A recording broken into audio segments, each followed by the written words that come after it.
Imagine a world where preventable diseases such as measles and polio made a comeback.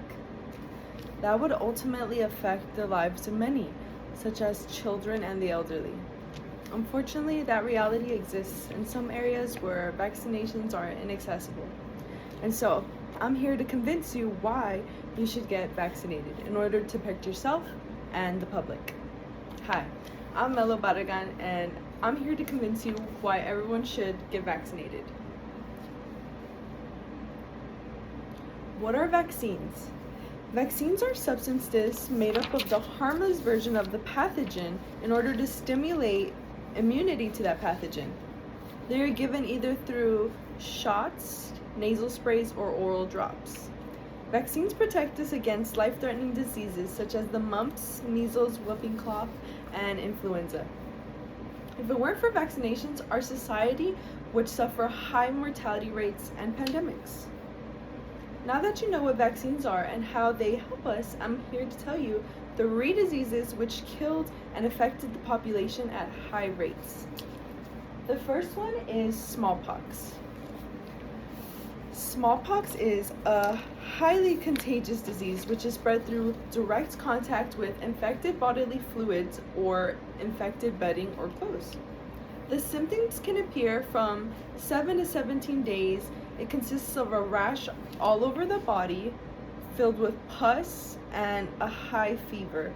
According to the National Library of Medicine, during the 20th century, smallpox caused an estimated 300 plus million deaths worldwide. The World Health Organization then eradicated smallpox by 1977 with the help of the vaccine giving immunity to prevent the spread and quarantining those infected and monitoring them. The second disease is measles. Just like smallpox is highly contagious with direct contact, causes a rash all over the body, and can even cause death in children under 5 years old and pregnant women, such as this, and little bumps. It even can give you diarrhea, coughing, red eyes, seizures, pneumonia, and of course, even death. The highest preventable way is by getting 2 doses of the MMR vaccine, which stands for measles, mumps, rubella. It's 97% effective with 2 doses. Now, with more people choosing to not vaccinate themselves or their children, the rates of the measles have skyrocketed, causing over 700 deaths in a year in just the US in 2019. The third is COVID-19, another highly contagious respiratory illness that causes flu-like symptoms such as fever, cough, loss of taste, smell, and body ache, and even death, especially in the elderly or people with underlying medical health conditions. In 2020, COVID-19 was declared a global pandemic, reaching up to 3 million deaths in just that year. I remember everyone at the time was scared of vaccine and many declined to take it. At the time, I was home quarantining while my family was at work because they were vaccinated. So when they ended up catching the virus and brought it home with them, me who was not vaccinated, I had it the worst. I had 104-degree fever, pain in my head, my eyes, I had confusion, I had trouble breathing, and my symptoms and sickness lasted longer than theirs did, which they only had, since they were vaccinated, they had like runny nose and coughs, and that's it. But I was really scared after that. I've never been that sick in my life, and it felt horrible. So after I was healed, of course, I decided to go get vaccinated, and after many got vaccinated due to the mandates and with the help of quarantine, the rates of death had dropped, and catching the virus while being vaccinated again provided immunity, leading to faster recuperation overall. These are all examples of how vaccines protected the public's health and fought mortality rates. of these highly contagious diseases. We now know about the consequences of not being vaccinated against these 3 diseases. Let's move on to the importance of getting vaccinated. Reasons to get vaccinated. The number one reason that should convince you is to get vaccinated is the fact that scientists work years researching these viruses, which they conduct clinical trials, which then are successful, providing us with vaccine research and development to prevent dangerous infections.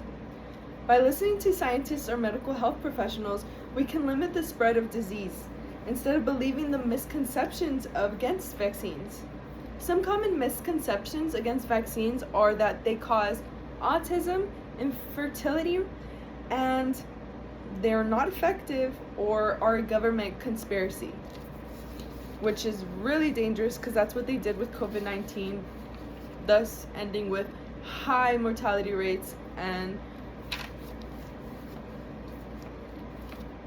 the fact that there was economic burden after that, which we saw happen with many losing their jobs and businesses due to the quarantining. So many people had no money to pay for food, rent, any other bills, which caused high rates of depression and anxiety, and which then our government provided stimuluses, which were like $1,500 up to $2,000, I believe, which still isn't enough if you live in California. That's basically the rent. So it was a really scary time, and people lost their homes. It was very, very difficult. So vaccines also save 2 to 3 million lives a year, which should motivate you to care about the vulnerable populations you could be helping. Finally, I hope that you've learned about the critical role vaccines play in fighting viruses. Now that you've been given this knowledge, I hope you to contribute the efforts of saving lives, and remember to do your own research from professionals to get informed about any viruses that come about and get vaccinated. Here are some of my sources. I've got from 2 books from eBook Central about smallpox and the measles. I also used Pfizer on how to ways to administer the vaccines.